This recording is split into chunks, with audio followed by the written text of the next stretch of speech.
하셨습니다. 스푸너라는 분이 있습니다. 예, 카드뉴스에서 했었고 지금 이걸 읽어드리겠습니다. 19세기 미국 정부는 많은 분야에서 독점권을 가지고 있었다. 미국 국기가 있죠. 미국이 파시즘 국가라는 걸 알 수 있습니다. 여기서 평화라는 올리브까지 주고 있지만 전쟁을 가지고 있잖아요. 그러니까 팍스 아메리카노가 있고 여기서 화살을 가지고 쥐고 있는 것 자체가 파시즘이죠. 여러 가지 다발을 묶은 것 자체가 파시즘이니까.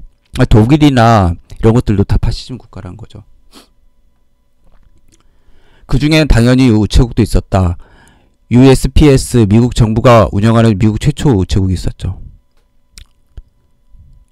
우체국장이랑 서재필이 결혼한 거 아십니까? 예, 대단한 사람이죠. 당시 미국 정부가 운영하는 USPS가 우표 하나당 요구했던 가격이 12센트였다고 합니다. 굉장히 사실 큰 가격이죠. 예? 지금으로 따지면은 150원 정도 할까요? 근데 그때 그걸 따지면 제가 보기에는 12달러는 12달러 한 120달러는 될 것 같습니다. USPS는 우체국 시장 독점으로 가격을 내릴 이유가 없었다.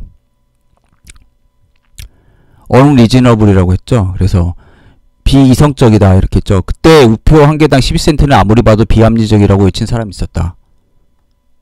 이거 보세요. 피닉스 불사조가 있지 않습니까? 미국은 이 나쁜 놈들이에요. 이게 예.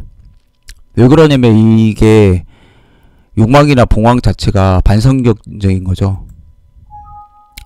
그는 아메리칸 레터 메일 컴퍼니를 설립하여 발티모어, 미국 필라델피아에 지사를 세우고 본격적인 우표 사람이. 그러니까 이제 민간 기업을 세운 거죠. 근데 웃긴 거 자체가 페더럴 리저브 뱅크 연방준비은행 뭐 연준 패드라고 하는 연준 자체도 그건 민간 기업 해놓고 이건 국영기업 해놓고. 그러니까 이 이놈들은 정부란 이 나쁜 새끼들은 그걸 두 개를 바꾸는 거죠 항상. 예를 들어서 저 영종도 그 영종대교 그 할 때 이명박이가 민간 기업으로 지었잖아요. 그게 말이 됩니까? 다리가 예전에 하나밖에 없었잖아요. 근데 그건 말이 됩니까? 말이 안 되죠. 독점적으로 할 수 있는 걸 하고. 그리고 뭐야 수도랑 전기 다 민영화하려고 했었잖아요. 반대해가지고 교환한 거지. 그는 자 우편 산업시요. 그리고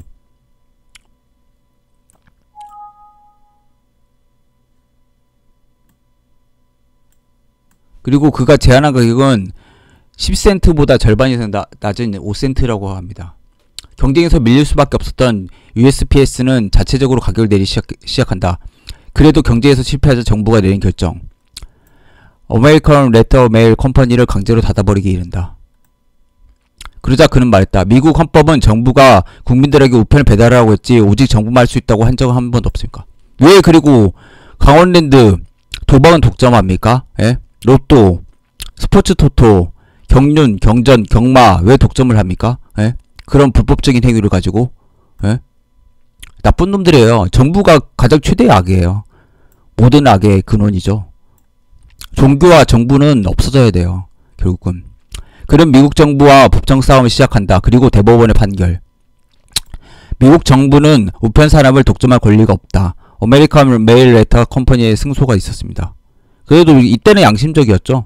정부의 독점권에 도전하고 처음으로 미국 정부에 패배를 안겨준 그의 이름은 라이스 앤더 스푸너. 예. 하지만 정부는 1851년 정부의 독점을 보호하는 법안을 상정, 그 회사를 시장에서 방출해버린다.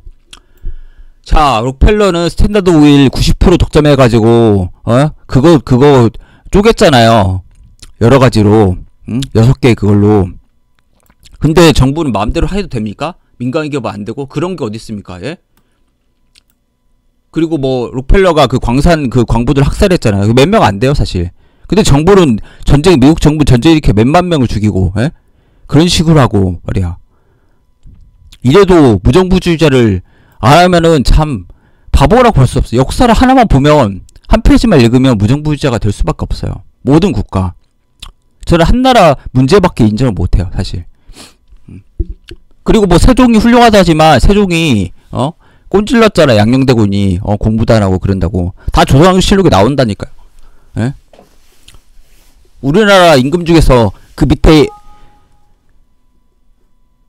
살고 싶은 사람이 한 명이라도 있습니까? 대통령 중에서 계속 그 사람이 평생 하기를 원했던 사람 한 명이라도 있습니까? 뭐 얘기를 해보세요. 그러면 진짜 스푸너 회사는 시장에서 방출당했지만 일시적으로 우편 서비스 가격을 낮추는 성공했다.